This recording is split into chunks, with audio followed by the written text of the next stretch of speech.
নমস্কার। ঠাকুরমা স্বামীজির চরণে আমার আভূমি লুণ্ঠিত প্রণাম।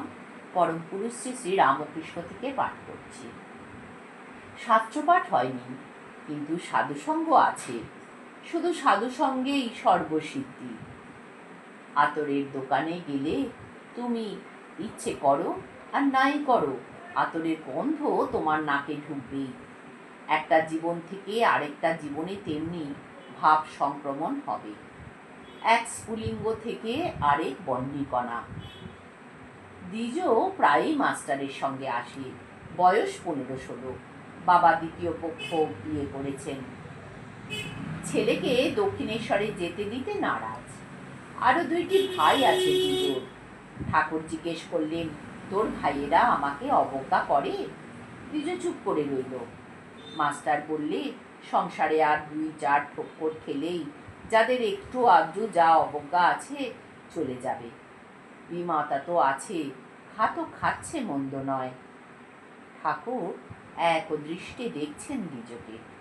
বললেন, এই ছোকরাই বা আসে কেন? অবশ্য আগেকার কিছু সংস্কার ছিল, তবে কি জানো, তাঁর ইচ্ছে। তাঁর হাতে জগতে সব হচ্ছে, তার নাতে না হওয়া বন্ধ হচ্ছে। মানুষের আশীর্বাদ করতে নেই কেন? মানুষের আশীর্বাদ করতে নেই না, কেননা মানুষের ইচ্ছায় কিছুই হয় না, তার ইচ্ছেতেই হয় লয়। আবার দেখছেন দ্বিজকে, বলছেন, যার জ্ঞান হয়েছে তার আবার নিন্দার ভয় কি? কামারের নেহাই হাতুড়ির ঘা পড়েছে কত, কিছুতেই কিছু হয় না। দ্বিজ চলে গেলে আবার বলছেন তার কথা। কি অবস্থা ছেলেটার!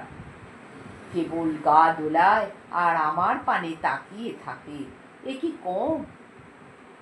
সব মন কুড়িয়ে যদি আমাতে এলো, তাহলে তো সবই হলো। সেদিন দ্বিজোর সঙ্গে দ্বিজোর বাপ এসেছে আর ভাইয়েরা। দ্বিজোর বাপ হাইকোর্টের ওকালতি পাশ করে সদাগরি অফিসে ম্যানেজারি করে। আপনার ছেলে এখানে আসে, তাতে কিছু মনে করো না।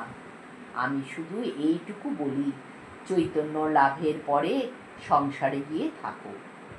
শুধু জলে দুধ রাখলে দুধ নষ্ট হয়ে যায়, মাখন তুলে জলের ওপর রাখো, আর কোনো বল নেই। আজ্ঞে হ্যাঁ। দ্বিজোর বাপ সায় দিল। তুমি যে ছেলেকে বকো, তার মানে আমি বুঝেছি। তুমি ভয় দেখাও, তুমি ফোঁস করো। সেই ব্রহ্মচারী আর সাপের গল্প জানো না? ঠাকুর গল্প ফাঁদলেন। ঠাকুর কি গল্প ফাঁদলেন সেটি আমরা আগামী দিন শুনব। হরি ওম তৎসৎ। শ্রীরামকৃষ্ণার্পণমস্তু।